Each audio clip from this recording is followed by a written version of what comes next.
Welcome to Show Don't Tell Writing with me, Suzy Vidori, where I teach you the tried and true secrets to writing fiction and nonfiction that will wow your readers, broken down step by step. This show explores writing techniques, shows you a glimpse behind the scenes of successful writing careers, and coaches writers live on their pages so you can learn and transform your own storytelling. Whether you're just starting out, drafting, editing, or currently rewriting your first book, or maybe even your 10th, this show will help you unlock the writing skills you didn't know you needed, but you definitely do. I'm looking forward to helping you get your amazing ideas from your mind onto the page in an exciting way for both you and your readers, so that you can achieve your wildest writing dreams while having fun doing it. Let's dive in.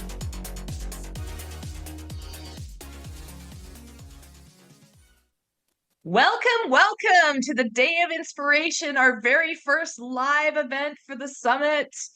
Come on into the Zoom room, come celebrate with us. What's it like where you are, Jenny? It's foggy. I'm in Santa Barbara, California, and this is our fog season. So half of our days are foggy and then they become sunny. Awesome. Well, welcome everybody. Well, thank you all for taking time out of your day, spending this time to get inspired about your writing. Okay, so I cannot be more excited to have all of you here, to have Jennie Nash. She's the founder and the CEO of Author Accelerator, which is a company on a mission to lead the emerging book coaching industry. And she's the author of 12 books in 3 genres, right? So maybe you guys want to know how she did that. Including the Blueprint for a Book series, which teaches a framework for laying a strong foundation for a novel, a memoir, or a nonfiction book. Author Accelerator has trained over 250 book coaches. I'm one, and Shannon on my team is one as well, through their book coach certification program. Jenny's own book coaching clients have landed top agents, 6-figure book deals, and spots on the New York Times and the Wall Street Journal bestseller lists. Jenny, welcome. I first met Jenny when you were hosting a summit much like this one about 4 years ago in 2020. I just happened to see an ad for it, I think, or it came across my desk, and I joined the summit. And you were hosting some of my biggest idols in the writing industry and the coaching industry. And I went to that event and I was so starstruck, Jenny. And then during during 2020, I actually had the opportunity to become certified and become a book coach. And then I first asked Jenny to interview with me when I launched my Wicked Good Fiction Bootcamp in 2021. And can I tell you, Jenny, I was so nervous to ask you, absolutely. I was so thrilled that you said yes.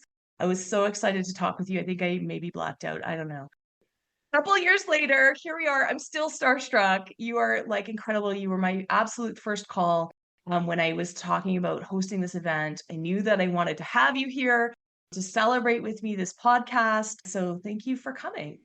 Wow. Well, thank you for all those sweet words. And here we are. We're now colleagues. So that's what happens. You start something and then you become one of the people inspiring others. So it's Oh, awesome. you're still my absolute mentor and so supportive of this, what you do to support our writing community, our inspired writers and new writers that I work with is absolutely so appreciated. Okay, so let's dive in. Let's do it. Yeah, many writers and listeners that I work with share with me that writing a book is way harder or is taking much longer than they think it should, or they thought it was going to. Do you hear this from writers as well? And why do you, if you do, why do you think that is, that it takes longer to write a book than we think it's gonna? Yeah, well, I mean, it's a big question. It's the whole reason I started my business, in fact, because yes, I hear it from writers every single day. And what I came to see is that when people start out, they think that they know how to write a book. And I've thought so much over the years about why we tend to think that way. And I think it's because we read books all the time. We love books. We probably have been reading books under the covers with a flashlight since we're a child. And we're so familiar with them and we love them so much and we know how they work. We know what it feels like to be immersed in the story and to be having that experience of escape in a novel and to be in it. And it's so easy to think that when we know how to then execute that, to know how to actually do it, to know the skills and things that we need to perform in order to create that thing. And the truth is that it's a very complex intellectual undertaking to write a book. It involves, I don't know the number, but it's just a massive number of decisions that have to be made to write a really good book. And so the whole reason I started a book coach training and certification program was because I saw that writers needed help, and I saw that the help that they typically were seeking out wasn't effective. Yeah, yeah, I just love that. I haven't heard it phrased that way, but just the immense number of decisions that have to be made to write your book. And it's not just about sitting down. I mean, I can guarantee that every writer here has an idea for their book and that it's amazing, right? Their idea for their book is probably great. I mean, if it's so exciting that you're willing to put thousands of hours and sit your butt in the chair and like explore it in your brain, it's probably awesome. The thing is how many of those decisions are you willing to make? And as we know, like it's easy to get overwhelmed because that's exactly what overwhelm is like you haven't made a decision, right? Yeah, You've it's got decision so fatigue. Yeah, it's like, yeah, you've yeah, and what's tricky about it is that usually if you have an idea, it exists in your head. You can see it. You can see it in 3D. It's right there. You feel like you could touch it almost. And then when you start putting it on the page and you're making those decisions about, well, where do I start? Where do I go from there? How do I develop this character? What's plot? What's a scene? Even down to what is the best word choice for this sentence to convey this thing I want to convey. And yeah, overwhelm is very typical because it's like I yeah. too many decisions. Yeah, and you could tell when a writer when I get pages from a writer and they're kind of vague and wishy-washy, I will put in the margin, "Hey, I can see you haven't made a decision on how this magic works yet," or whatever they're talking about. And they're like, "How do you do that?" And it's just it's really obvious. And even if you don't, if you make those decisions, you don't have to share all of the details with the reader. But if you, the writer, knows everything you write will make more sense, everything will be more specific, everything will kind of hang together in a different way, even if you're not going to reveal the big, prize yet or the big information. Yeah. So yeah, Well, and what people probably know for sure is that when the writing is going well, what it feels like in your body is being in flow. You're not stopping and thinking of the mechanics of how you're writing. You're not stopping and thinking, oh, I mean, this is a really simple example, but noun, verb, or or oh, I'm writing in past tense, or you're not thinking about those kinds of things or all the decisions that you are making. You're just in it. You're just in the flow. And that's the joy of writing that we probably all have experienced. Otherwise, we wouldn't be here talking about wanting to write a book. It's that thrill of everything clicking and the gears are all turning and you're not grinding away at how do I actually do this. And stuckness, I think, usually comes from that, to just focus on the how and the what, rather than the doing it, the being in it. yeah, I love that. And I'll just take a moment because in the comments, there's a big discussion going on. People are like, yeah, decision fatigue. Kim C talked about ADHD, making that even more difficult. The second hardest thing for me to do is start writing. The hardest thing is to stop. All right, John says he's in flow. That's awesome. So yeah, there's a big conversation going on. So I think we've struck a chord. And just talking about that, I know for myself, I was a business executive for 20 years. I worked in operations, which meant I worked in finance and I worked in products and I worked in marketing and I worked in all kinds of things. I basically ran companies, right, as a chief operating officer.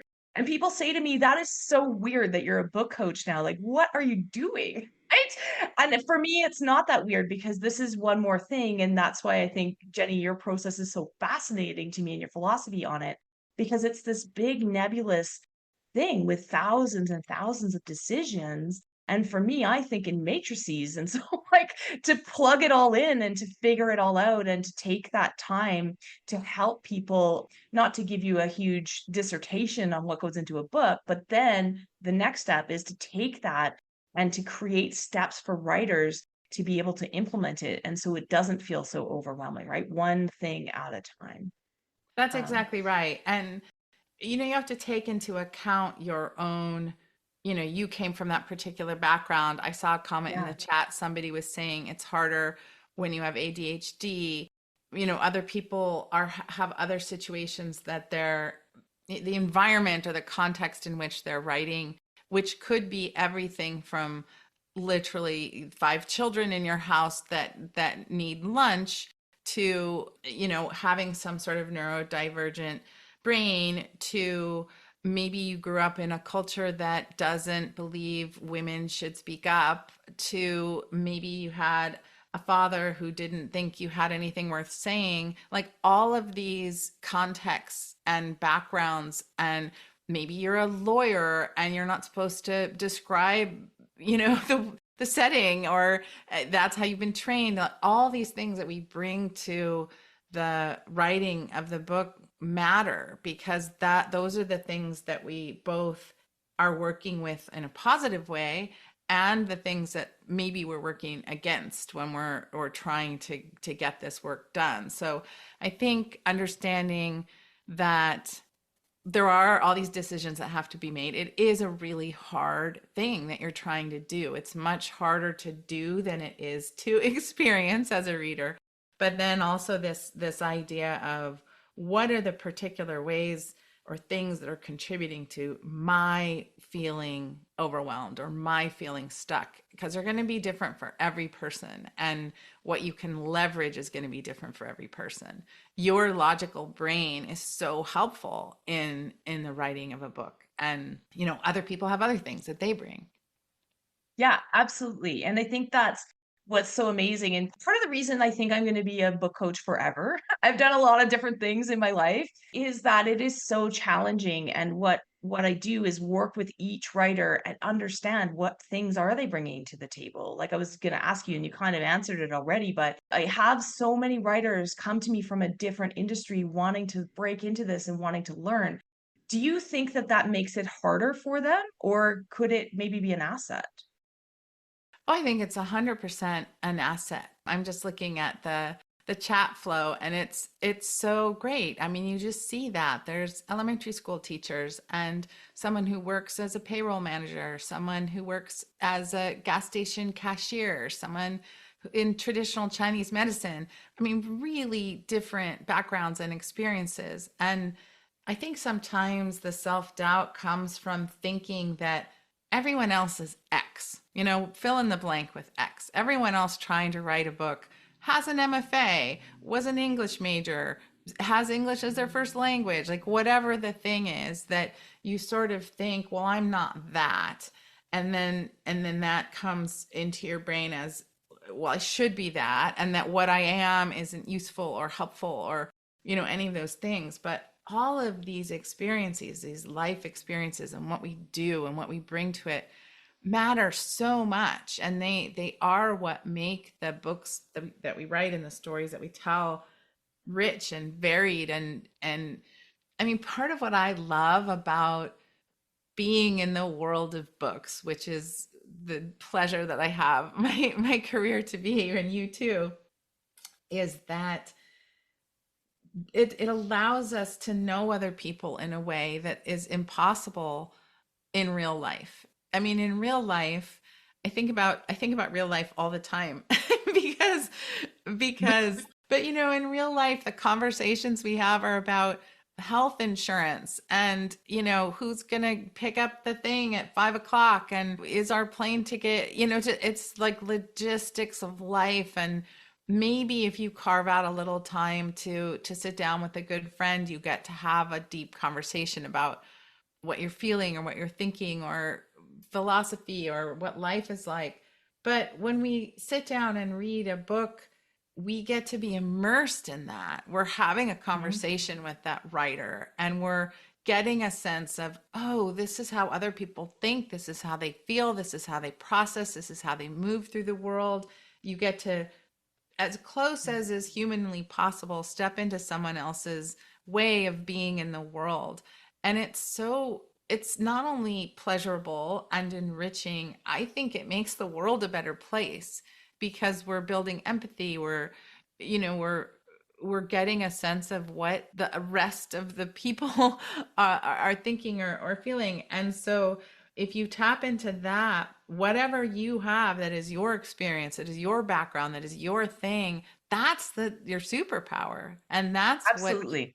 people are coming to your book for. So Yeah. instead of thinking, oh, I don't know these other things, think about, well, what do I have? What do I know? What do I understand about being human, about whatever it is you're writing? It might be love or God or magic you mentioned, or whatever thing. There's something about that nobody else does. And tapping into that is where you get your power.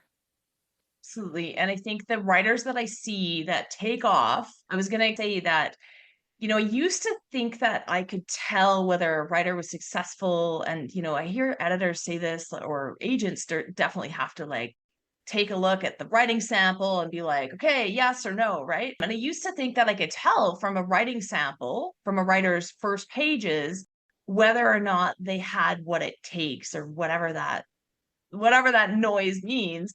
And I've learned over the years of working so deeply with writers that that is not an indication at all. The things that you just spoke about, that it factor, what are they bringing to the table? And if they can, sometimes people say, when they do a course with me or they work with me or they work with another book coach, it's like they were given permission to be themselves. Right. Yeah. And you don't need Yeah. my permission, by the way. Just go and do it. Be unapologetically you, because that's what's going to make it. And that's why I try to do that. It's a hard thing to do. I'm not saying it's easy, right? So Yeah. I've built my book coaching business. I've built it around, my personality and what feels right to me and helping all of the writers. And when you write your books, if you can tap into that, you still need to learn the skills, Yeah. so that your opening pages, if you don't have all those skills, they don't scare me anymore because I know I can teach that. That's learnable. Yeah. Yeah.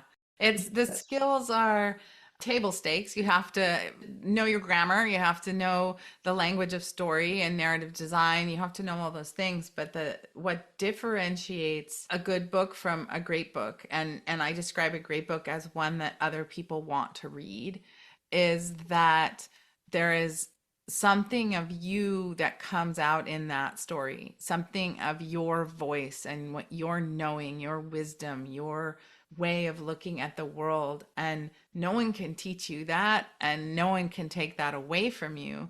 But it is the hardest thing to capture, because I think so many of us spend our days and our lives being told in some way, shape, or form that it doesn't matter, and that there's something not worthy in what we know or see or believe or the stories we want to tell. And that's the hardest work.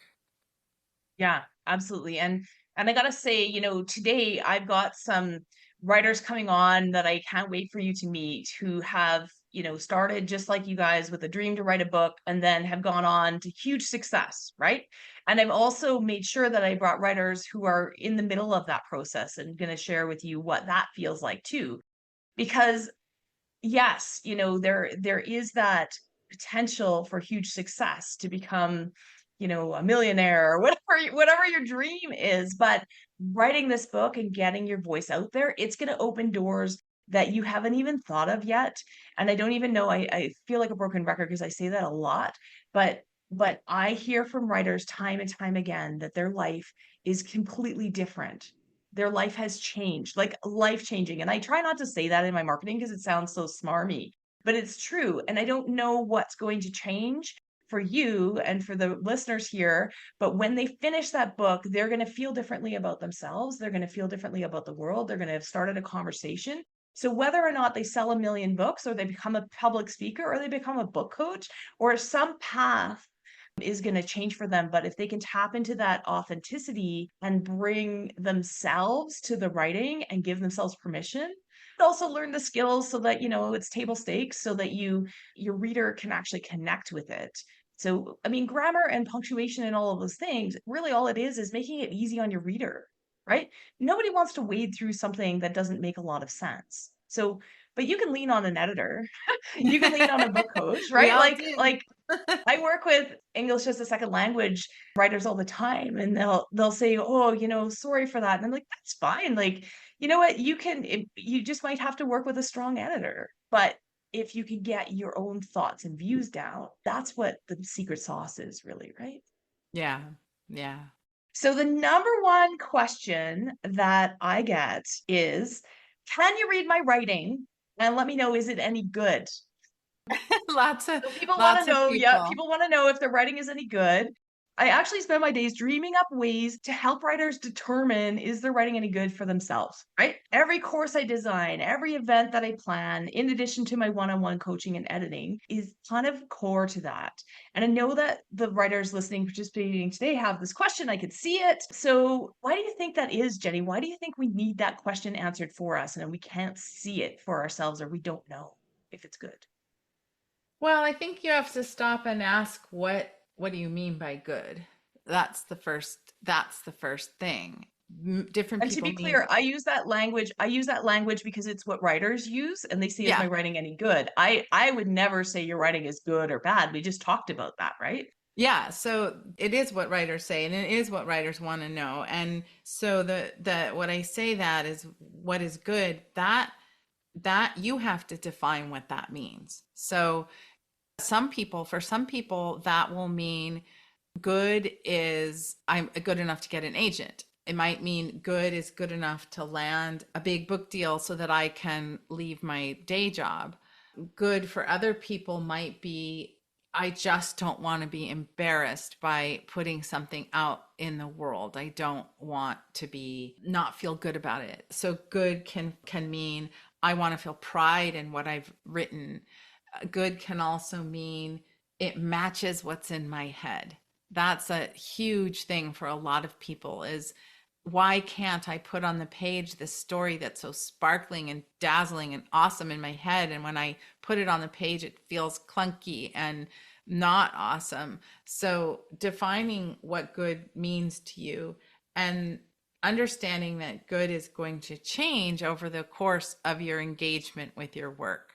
When you're just beginning learning how to write or learning how to write a book or learning how to write a book that's going to be read, your definition might be different than later as Suzy was saying, as you get your skills under you and you give yourself permission and you're moving through the process, you're going to probably have a different definition of what it means. So I always think the first thing is just understanding how do why am I asking that question? If I'm asking the question, is my work good enough?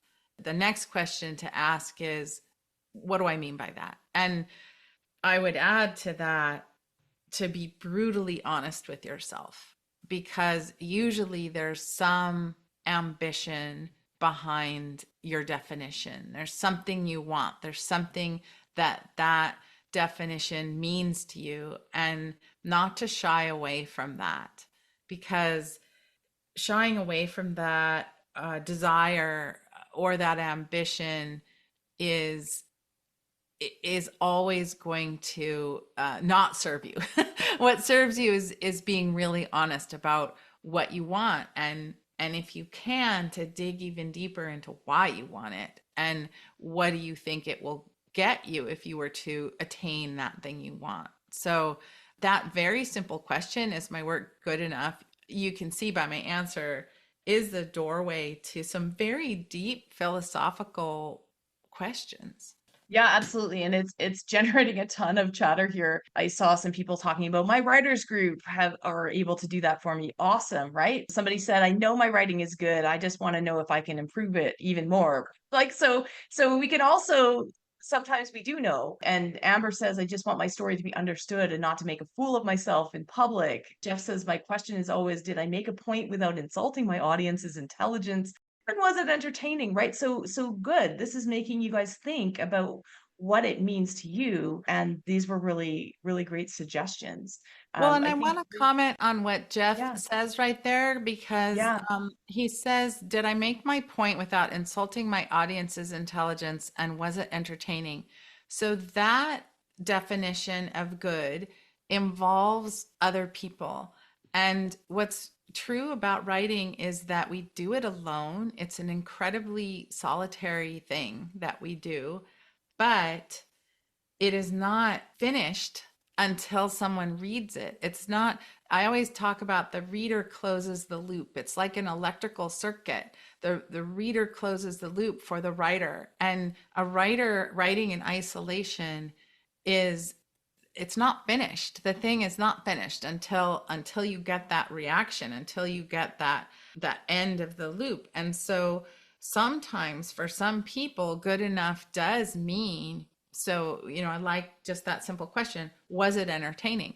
Well, that's something Jeff can't answer for himself.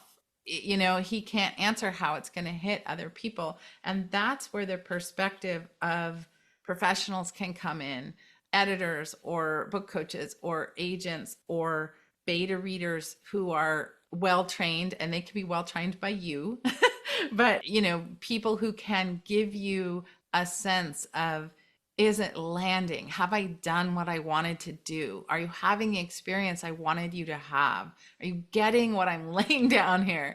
And yeah. and that step in the writing process is one of the hardest ones to do if you never leave your room and join a writing group or community.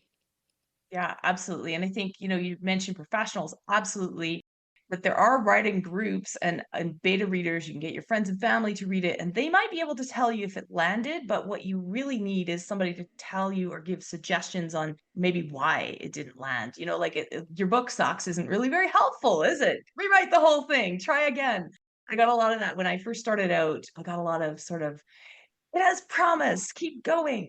Well, what? Like where? Where am I going? What am I doing? Right. So that's where the professional opinion can come in, is if you need those suggestions and you need those skills, you know that there's a gap, it's not landing quite the way it is. And writers can usually tell you. One of my writers came to me with an emergency edit. I like to call them, can you fit it in? I thought it was good. Somebody who's published several books with Big Five, has five editors at the place, and is like, I know my characters aren't likable yet.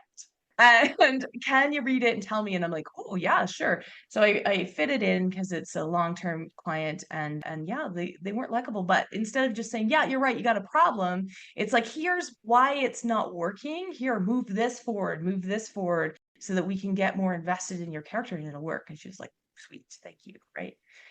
There's a That's really great comment in the chat that someone is afraid to share their work because they're afraid someone else is going to steal it. And I oh think yeah, real there is fear. a lot of new writers have that sense and don't understand that it's not possible. so so what I mean by that is, so it sounds like, I think this was Grace was saying that you probably have a great idea that you're really excited about, and the idea is what you want to protect, but technically anybody can write about any idea. And what you can protect is your execution of that idea. So I'm not a lawyer, and I think there are some lawyers and paralegals on this call. So please don't take this as legal advice. But what you can protect is only your version of that thing, your actual, the words that you chose, all those decisions that you made that get onto the page, that is yours. So if you're talking about somebody literally walking away with your manuscript, or literally stealing your words, that's different from, well, I have this great idea and somebody else might write this great idea. They might write this great idea. And there are so many books that are written about the same ideas or the same concepts or the same topics or the same whatever, but they're done in a different way. So the idea or the fear that someone's going to steal your idea, you can't really do anything about that. But whether they're going to steal your actual words, I used to say to people, don't worry about it. Don't worry about that. It doesn't happen. People don't, that's like stuff of movies. Like someone's going to steal your manuscript and pass it off I on was your just gonna say on it's your like one of those Hollywood myths, and we could talk about all of them when I watch a own. movie and you're like, this is not how publishing works. We're sitting around brainstorming ideas for a book and then they go away for a weekend and write it, right? Like there's lots of Right. problems with the Hollywood And version. it's usually people don't want your ideas. Like I always have people say, "Oh, I have the best idea. I'm going to give it to you." Yeah, Like they're you giving me should this write it. great No. gift. It's like, "No, I don't want your idea. I want my own idea." But when I say I used to tell people not to worry about it, I do have to say that my opinion has changed with the advent of AI and the new powers that it has. I have people stealing my books now. I get messages all the time that somebody, my book is for sale in some other language that it's not for sale in or some whatever. And we live in weird times, so those things do happen. Those things are out there, but you can see that I'm not terribly distressed about this because there's only so much you can do. There's only so much you can worry about. There's only so much fight that you have for things like that. And I'm not going to let things like that stop me from creating or putting my work out there. Are there bad actors? Sure. But, are they everywhere? Are they going to, is it going to harm your creative spirit and work? I don't think so. I hope I'm not Yeah. I hope I'm not I don't wrong. think so. I mean, I I like to say that I could give out to everybody on this call. I'll give you each the outline to my next novel. Go for it. You guys write it. You could each write a novel and they would be completely different, right? So in Yeah. terms of the idea piece, and at the end of the day, Jenny's talking about the fact that things do get pirated and that does happen, but as soon as your book is released, it's going to cost them $15 or something to buy the ebook, however much you charge for it, and then they can just take it anyway, right? So you can't prevent that. What you can do is create your own persona. You can market your own books. You can make sure that people know when it's from you and when it's not from you.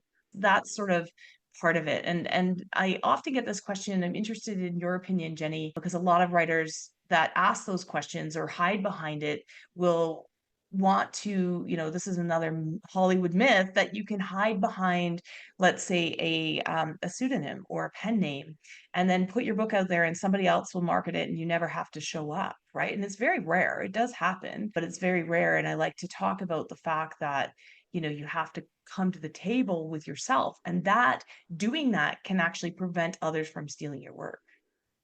Yeah. I mean, yeah, that's a whole what why I'm to just have a lobbing all the big questions out at you. why to This is have a fun. pen I love name it. or yeah, how you want to show up in the world, the branding of the writer, the marketing of the writer. I mean, these are all part of the huge numbers of decisions people have to make, and there might be individual situations in which having a pen name is useful.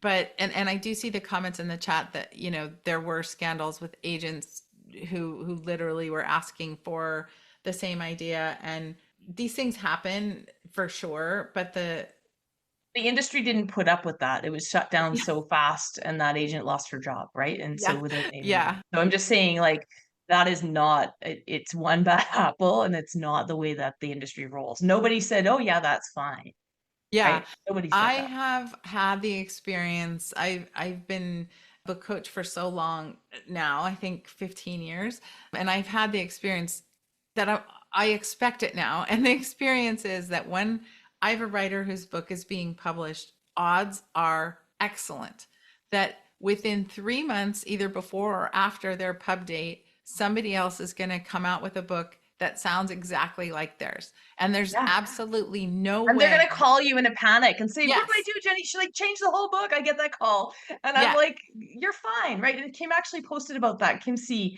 Hollywood Yeah. often comes out with two movies that are almost the same concept but totally different because two different studios are doing it at the same time. And what can actually happen, Jenny, is, if you hit that moment, it just means that you're on trend.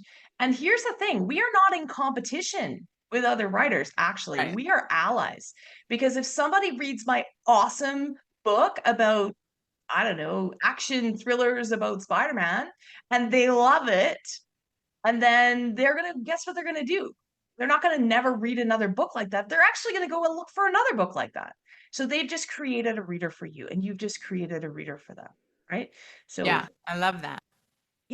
there's nothing wrong with pen names. I didn't mean to say that. There's valid reasons to use a pen name, but hiding behind it and hoping that somebody else, that nobody will ever find out that you wrote it and that somebody else will promote your books for you is not a good idea. That is not a recipe for success.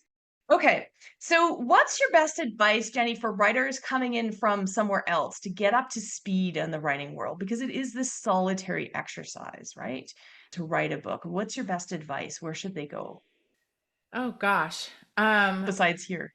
Oh, is Jenny frozen? um, I mean, I think it depends in some ways on what we talked about before, which is what they're trying to do, what they're trying to learn or be. And I'll give you an example of that. I taught for 13 years in the UCLA writing program, which is was at the time the largest adult education writing program in the United States. And there was a teacher there, and I can't remember her last name, which is too bad, but her name was Judith. And Judith was this incredible instructor who was so good with people who were literally taking their first writing class. So, people who were just terrified to read their work out loud or had never been critiqued, or maybe they were coming back to it after 25 years away from writing, and the last time they were a writer, some teacher took a red pen all over their paper in school, or this very vulnerable folks coming in for the first time. And she was so gifted at making a space that felt safe for them and creating the rules. I think I saw another teacher in the chat talking about how they tell their students, I think it was be honest, be kind, and be specific. The kinds of rules that are in that space to protect writers from being trampled and to create the sort of space that makes them feel that they can do that thing. So she was so good at that. And I was teaching at the time, my specialty was memoir for publication, which is very different from memoir for healing or memoir for sharing your life story. These are all great reasons to write a memoir, but I was teaching a class that was specifically how do you write memoir for the marketplace. And I was in that slot, and that was my specialty because I had done that. And so this is what I was teaching. And I was coming in hot with all the tough love of don't take this class if you don't want to hear, the tough love about what it's going to take and what the agents are going to say. And it was kind of brutal with memoir because people are coming there writing about the worst things that can happen to a human.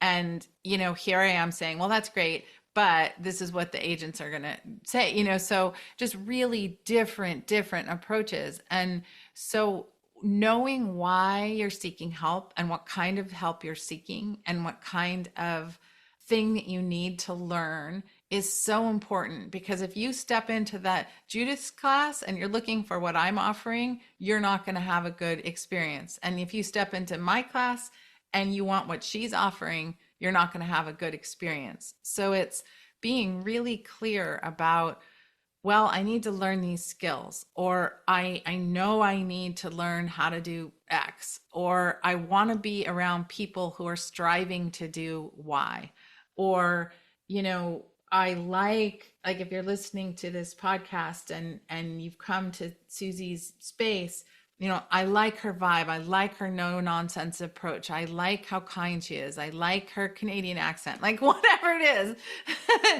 Like No you've idea. gotta, What are you talking about? right? You've got to match what you need with what you're seeking. I think there is a vast amount of damage done by writers who go into spaces that are not aligned with what they actually need. And that's a lot Yeah, of the reason why people get so trampled and crushed, is because they've just gone to the wrong space. And so this space that Suzy creates is a space for people who are really new and who are wanting to get serious and wanting to try and wanting to learn and wanting to be around other people that are doing that. And that's going to be different from a space where you've got people who are working on their third book for publication, with the agents in place and all the things, and they're talking, about high level marketing tactics. If you go into that space, you're going to cry. So, exactly. you know, And I I think think, people are saying in the comments that they identified when you're talking about Judith, and they're like, "That's who Suzy is." I was just yeah, laughing. Thank you, guys. I like to say that, when I give feedback, I give very direct feedback. Somebody said, that I rip their stuff to shreds, and it's the best because it's so nice. But I always say, if you can take something two ways, take it in my always positive, like forever supportive voice, because I'm telling it to you to help you improve, not to cut you down. Right? yeah, yeah. Yeah, so it's knowing what you want. And the same is true, by the way, for when you are ready to show your work to someone, to be coached or to be edited or to have someone else read it. There is a lot of damage done by writers going to the wrong people at the wrong time. And Right. oftentimes the wrong people are in your family. Yes, right? So, that, or Um, they're not giving you the feedback that you need because you haven't identified what you need from them. So, yeah. knowing knowing what you need is where so much good help starts. Absolutely. And even beta readers, I always give my beta readers a list of questions so that they don't have to guess what they're supposed to be doing. It's like, hey, who's your favorite character? Who's your least favorite character? That list of questions, by the way, is available for free that I use with mine on my website. So Jenny, just switching gears, we're going to switch gears and go into a Q&A in a second. But just this whole event is in celebration of my Show Don't Tell writing podcast. As you know, I'm an absolute geek about Show Don't Tell, writing a whole book on it myself right now. And I just think that I could talk about it all day long. But I know I love what you say in the course when you train book coaches about Show Don't Tell, is that it's really about making meaning, right? Can you talk a little bit about what Show Don't Tell means to you, and then we'll dive into the Q&A. It's a rich topic because I can give a fast answer here, and you're going to be talking for years about this on the podcast. And it's so exciting that we're here at the beginning of something great for you. I'm so happy to be part of that celebration. To me, show don't tell is grossly misunderstood. A writer, a novelist has to tell. They have to tell. If they don't tell, we don't know what's happening. We don't know how people are moving in space. We don't know what they're feeling. We don't know what the consequences of their actions are. So, telling is critically important to good writing. But the show part means to me, show us what it means, show us why it matters, show us why that detail is there, show us why that character has said those words or noticed that thing. So it's going deeper into character and their emotions and their motivations and their feelings. Show us that, let us see that, let us experience that, let us get inside that, and understanding when to do that, how to do that, when the telling part needs to happen, the mix of those two things, is part of that craft-based knowledge that folks have to learn, and part of taking your work from good to great. And I think the reason that show don't tell is understood on a more simplistic level is that a lot of new writers lean too far into the telling part, and they're telling us what happened, just recounting things rather than writing a true story. And so it's a shorthand way of saying you have more skill to build. Yeah, but it absolutely. it can be misunderstood for sure. Absolutely. And I think I love to say, my writers, we spend a lot of time on show don't tell because it is a skill that is so hard. And the moment when I go, hey, you're showing too much, just tell us that I like, and then they're like, what? And I'm like, you've graduated, right? Like you've got this down and now you're doing it too often. And now we'll work on that balance, right? But you're right. Most new writers, it's such a hard skill. I need that all the time because the easier thing is to tell. But sometimes, well, all the time when I work with writers, they end up graduating where they're doing it too often, and then we have to work on the balance. But in the beginning, it's almost, I mean, people could argue with me until they're blue in the face, but it's almost always true that you need to be sure more when you're writing your first drafts and you're just learning. Awesome. Okay, so where can listeners find you and your super helpful blueprint for a book series that helps writers? Well, they can go to jennienash.com/blueprint. So that's JENNIENASH .com /blueprint. And they're free resources around my blueprint books. There's three blueprint books for novels, memoirs, and nonfiction. That's the easiest place to learn more about that framework and process. And if anyone listening is thinking that they're interested in book coaching, they can go to bookcoaches.com /ABC to get a free video series on what a book coach is and how to become one. Amazing. Thank you. Okay, so all of those links will be included in the show notes. Okay, quick few Q&A here. Elizabeth had just added to our discussion on pseudonyms, and she says, I won't hide behind it, but I will use it to keep a professional distinction. Does this make sense? Do you want to comment on that, Jenny? Using Sure. it. Yeah. I mean, there's no good or bad. If that makes sense to you, it's great. The thing you want to think through. I have a friend who has been on the USA Today bestseller list 22 times. And Oh, the USA Today list is straight numbers. It's not a bestseller list that's gamed. She's a romance writer. She's sold many, many, many millions of copies of books. Her name's Serena Bowen. That is not her real name.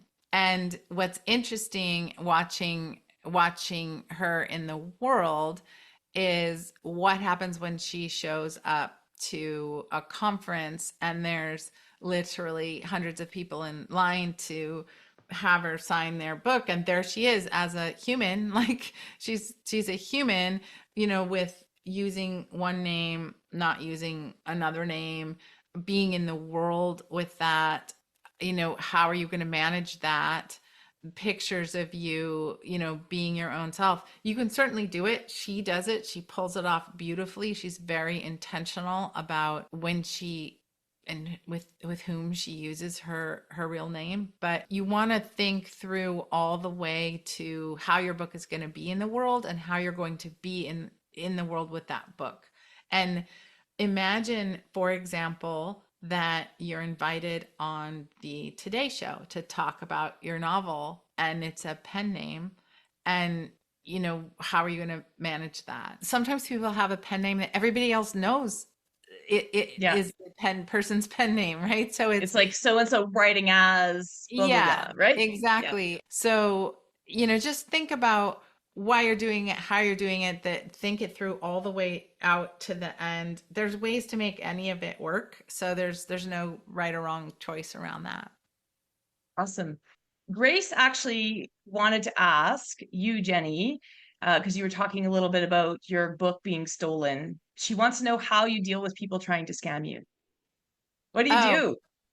well, I mean, unfortunately, just the position that I'm in as a business owner and a writer and a person who creates a lot of content, it happens a lot. And usually I whine and complain and stomp my feet for a few minutes. And then I have to make a decision about how I want to respond, and if I want to respond, if I want to take the energy and the time to respond, because you could spend all day just responding to that sort of thing. And I don't choose to spend my days that way. So the way that I deal with it is I suppose I take that comment from Michelle Obama where she said when they go low, we go high, and I try to just take the high road and hope that it's not going to hurt me and carry on creating and doing my work and trying to be the best I can be, and hoping that my voice rises above all of that. And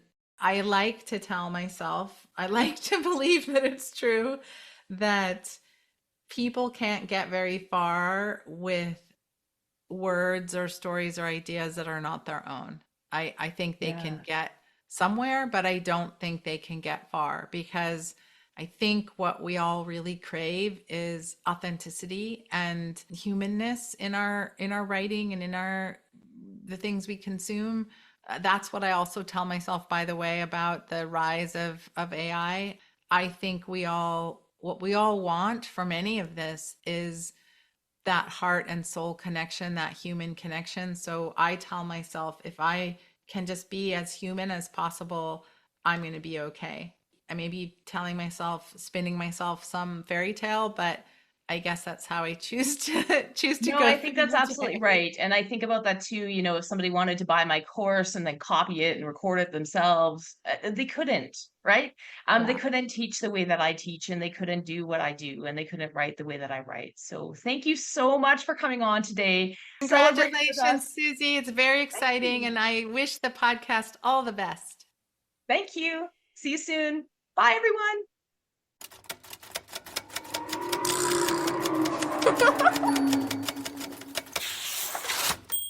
Thanks for tuning in to Show Don't Tell Writing with me, Suzy Vidori. To help me continue to bring you the straight goods for that book you're writing, planning to write, please consider subscribing to this podcast and leaving a review on Apple Podcasts, Spotify, or wherever you're listening. Also visit suzyvidori.com/newsletter to hop on my weekly inspired writing newsletter list to stay inspired and be the first to know about upcoming training, events, and writing courses in my community. If you're feeling brave, check the show notes and send us a page of your writing that isn't quite where you want it to be yet for our Show Don't Tell page review episodes. Remember, that book you're writing is going to open doors you haven't even thought of yet. I can't wait to help you make it the absolute best it can be. If you're feeling called to write that book, keep going, and I'll be right here cheering you on. See you again next week.